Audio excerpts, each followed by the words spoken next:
Dos cuerpos teñidos de sangre aparecieron en un claro del bosque, algunos metros detrás de la iglesia bautista de Clarendon, el templo que el segregacionismo había designado únicamente para gente de color de piel blanca. A unos cuantos metros, cruzando las vías del tren, se encontraba la iglesia misionaria bautista Green Hill, la iglesia negra por excelencia. Unos minutos antes, un chico de 14 años cruzaba la calle acompañado de sus hermanas, sin entender a cabalidad por qué no podía cruzar más allá de aquellas vías. Ese fue el crimen que llevó a George Steene a un fatídico final. La edad y procedencia de las víctimas convirtió al crimen en un asunto de Estado. Se trataba de Betty June Binnicker y Mary Emma Thames, de 8 y 11 años respectivamente. Las niñas rubias y un ceño fruncido por el sol que daba en aquellas horas, las hermanas se habían ausentado de la vista de sus padres un momento para recoger algunas flores detrás de la iglesia, pero nunca volvieron. George fue encarcelado. No se avisó del caso a sus padres ni tuvo un abogado defensor. El juicio en su contra duró menos de 3 horas y en él no se presentaron testigos o evidencia que pudiera exonerarlo. Al jurado, integrado únicamente por personas de piel blanca, le tomó solo 10 minutos emitir su veredicto. George Steene Jr. debía morir electrocutado. Y según la sentencia, decía: electrocutado hasta que tu cuerpo esté muerto de acuerdo con la ley y que Dios se apiade de tu alma. Sí, así decía dicha sentencia, según los documentos del tribunal en ese entonces. El caso de este niño siempre fue presentado como un ejemplo de racismo judicial durante el tiempo de la segregación, donde jueces, fiscales y el jurado eran personas blancas exclusivamente. De acuerdo con medios informativos como la CNN, menos de 3 meses después de las muertes de las niñas, como lo comentamos, Steene había sido llevado a una silla eléctrica en la cárcel de Columbia, construida para acusados mucho más grandes. Es decir, ni siquiera pensar en que hubiera justicia alternativa para menores, mejor dicho.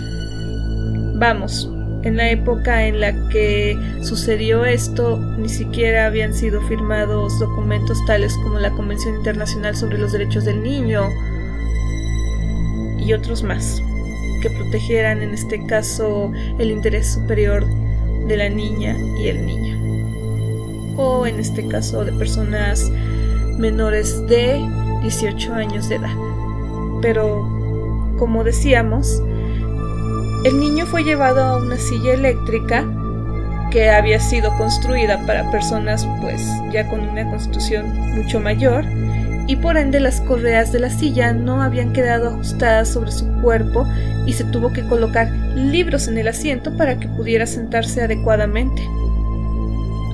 Cuando encendieron el interruptor, el cuerpo de Steene convulsionó, por lo que la máscara que le quedaba demasiado grande se soltó y así su rostro quedó expuesto a más o menos 40 testigos, entre ellos el padre de las niñas asesinadas. Reseñó CNN. Desde siempre su familia clamó la inocencia de Steene. Aseguraron que la policía los presionó para que confesaran el crimen. También argumentaban que en el momento del asesinato Steene estaba con su hermana Amy Ruffner.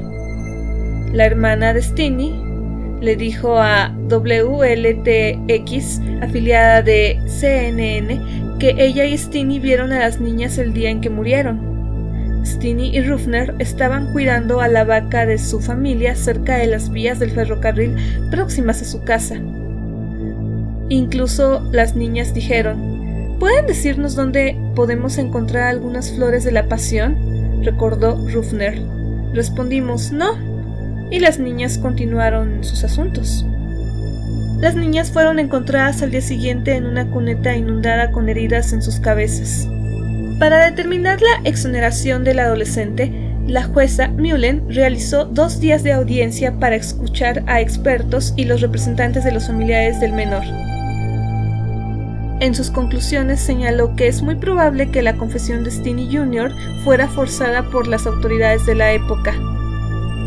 Además, ella determinó dejar sin efectos la condena porque el joven no había recibido un juicio justo en 1944. Cabe señalar que la jueza Mullen reabrió, por decirlo de alguna manera, este caso por la insistencia de los parientes del niño 70 años después. Y fue así como el 17 de diciembre del 2014, y bajo la presión de dicha familia y observando el sinfín de inconsistencias del proceso, fue como esto salió a la luz. Y además no solamente eso se pudo observar, sino que además, después de analizar la viga de madera con la que fueron golpeadas las niñas, de un peso aproximado de 20 kilos, se declaró la imposibilidad de George para manipular tal objeto con la fuerza necesaria para causar ese daño en las 2 niñas. Steenie encontró por fin justicia después, pero muchísimo después de su trágica muerte, impulsada por la segregación, el racismo y la intolerancia, estigmas que hoy, como hace más de 70 años, vuelven a mostrar peligrosamente el lado más conservador y decadente del país más poderoso del mundo.